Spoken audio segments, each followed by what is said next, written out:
कौन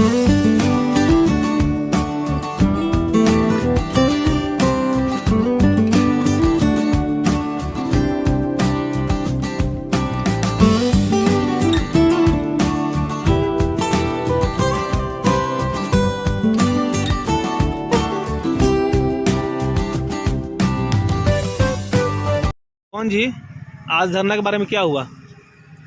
आज जैसे कि हम लोग का विगत 20 दिनों से धरना चल रहा था और इस बीच कई बार मीटिंग हो चुका था।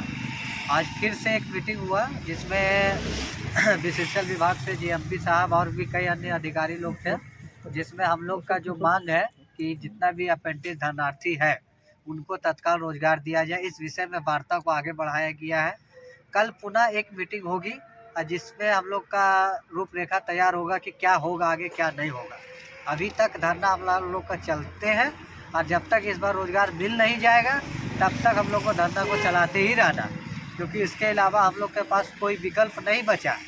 इसलिए हम सभी लड़का को कहना चाहते हैं कि अभी तक जो घर से नहीं निकले हैं, जो कि सोचते हैं कि काम होने के बाद हम जाएंगे यार कहेंगे कि हमारा रोजगार करवा दो या मेरा रोजगार क्यों नहीं हो रहा है, तो इसका जिम्मेदार आप खुद होंगे। इसलिए आप इस धरना को और तेज गति दीजिए और जितना मजबूती से हम लोग यहाँ पर रोज पंडाल के पास पहुँचेंगे उतना प्रबंधन हम लोगों को सब देखेगा और इतना जल्दी हम लोग के लिए निर्णय देगा। इतना जान लिए दोस्तों, इतना पुराना लड़ाई चल रहा है। एक बार समझौता हो भी गया था लेकिन हम लोग के साथ धोखाबाजी हुआ, जिसमें कि मैनेजमेंट भी थोड़ा सा फायदा उठा लिया हम लोग का। हम लोग उनके बातों पे विश्वास किए, अंधविश्वास किए, जिसका वजह से आज पुनः धरना देना पड़े। लेकिन इस बार हम लोग पूरा ठोस लेंगे, लड़का लोग को स्टार्टिंग करवाएंगे, शेष लड़का लोग के लिए भी बोलेंगे कि आपको भी गारंटी देना होगा कि आप इतना लड़का को कब धीरे धीरे आपको लेके ख़त्म करना है और बाकी जितना लड़का भी मेरा बीसीसीएल से अप्रेंटिस किया सबको रखना होगा। ऐसा करके एक जब निर्णय होगा तभी धरना उठेगा।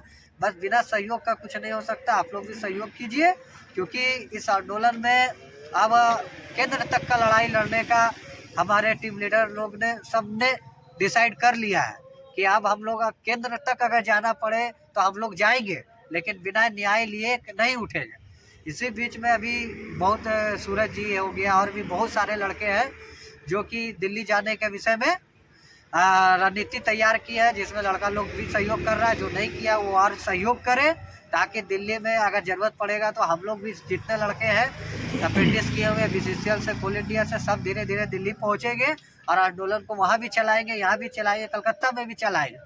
तो बस इन्हीं सब शब्दों के साथ, आपका बहुत दिनों से आप लोग को न्यूज़ नहीं जा रहा था, इन्हीं सब शब्दों के साथ हम इस न्यूज़ को आप लोग तक पहुँचा रहे हैं, ताकि आप लोग तन मन धन से इस धरना को सपोर्ट कीजिए, हम लोग को सपोर्ट कीजिए। हम लोग को जरूर कामयाबी मिलेगी और मिल के रहेगी। धन्यवाद।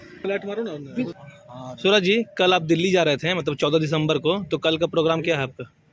देखिए, हम लोग आज भी जो है हम लोग मीटिंग हम लोग मैनेजमेंट से किए, जिसपे आज तक कोई रोजगार के मामले पे सकारात्मक जो है प्रबंधन की ओर से पहल नहीं हो पाया। जिसके बाद जो है कल एक बार हम लोगों का विशेष रणनीति तैयार करने के बाद कल सीएमडी स्तर से कल एक मीटिंग और होगा।